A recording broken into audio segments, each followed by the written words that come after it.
Brian Bowersock, the Automan here. Today we're talking about vibrations or clicking noises from your vehicles and the oh-so-famous CV joint and axles. Most vehicles these days are front-wheel drive, or at least a large majority of them are front-wheel drive.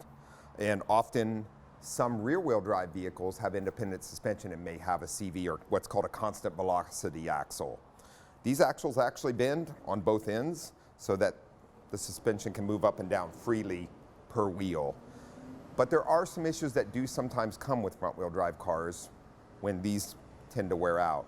Often you'll get a boot that splits and the grease comes out of the joint, and in doing so, we end up with damage inside the CV axle itself and to the ball bearings that are inside. These tend to make a clicking noise when a vehicle is turned hard to the right or left, depending on which axle is making the noise. Wheel bearings can also be a cause of vibration or noise in the front end of the vehicle. All of these items need to be looked at by a professional so they can verify what is going on with the vehicle. And typically, if we have a bad CV joint, we often replace an entire axle as it is more cost effective for the consumer. I'm Brian Bowersock with the West Automotive Group.